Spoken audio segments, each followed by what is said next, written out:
So as you know, this is our NEWSFLASH episode, and we'll be discussing Maylee's story, feature story this week. You want to tell us a little bit?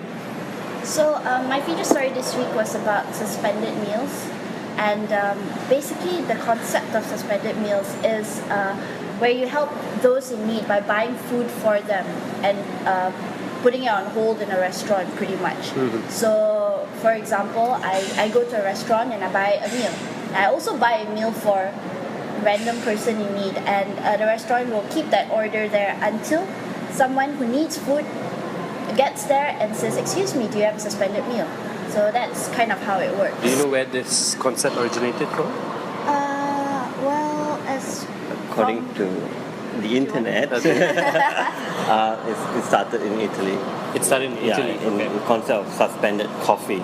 Okay. Well, like how you just explained just now, people can buy a cup of coffee for themselves, Right. and buy another cup or two for somebody else who can afford to buy a cup of coffee. Mm-hmm. Well, we took the suspended coffee idea and made it into a suspended meal instead. Maybe you could tell us a little bit more about your own organization. I understand it's a little bit different from the type of suspended meals I explained. Correct. Yeah. Well, because in order for the homeless or the urban poor to walk into your restaurant and dine, you need to be in a certain area. Well, we are not in that area, unfortunately. So I tweaked the idea a bit. So people can buy any meal, or if you don't buy any meal at the restaurant, it's also fine, but they can buy another meal at 7 ringgit. I see. So we fixed it at 7 ringgit so that it is standardized.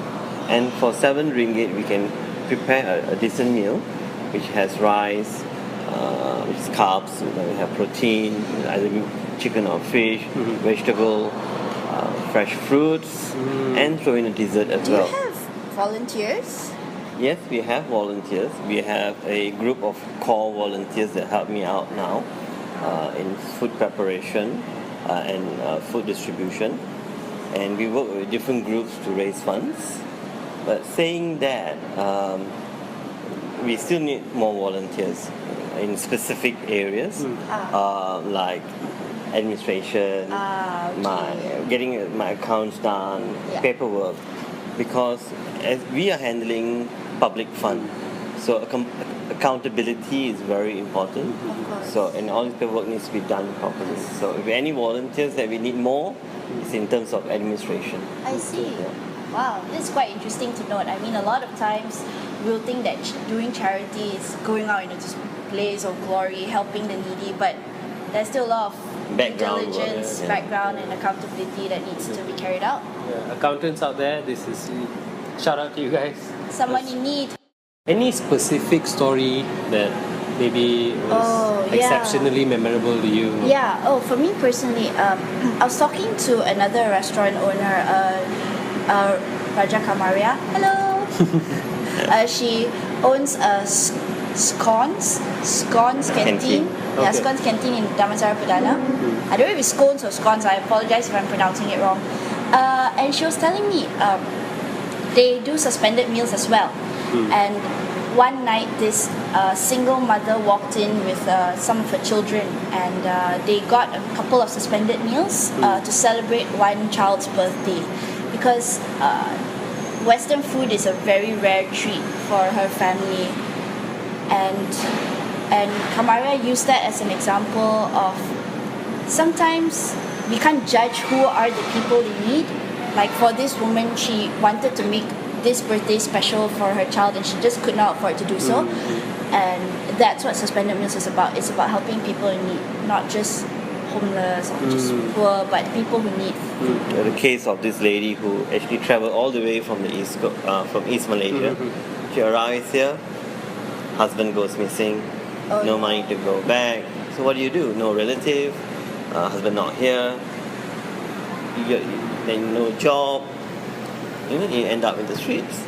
There's another case where a girl was actually raped twice, and she gave birth twice in the streets herself. So how you deal with people like this? They have no one else to go to. Do you ever encounter like people who just come and take food? Just Well, this is a very common question I get Yeah. asked all the time. My standard reply is, okay, maybe there are 5%. I don't have the statistics, okay? Assuming there's 5% of people who don't deserve or they have enough money to buy their own meal, but they are there. But because of this 5%, I'm going to discount the other 95% who really need. of course. So we do it with good heart. Yes. Yeah. So as long as your intention is right, I think that's all it matters.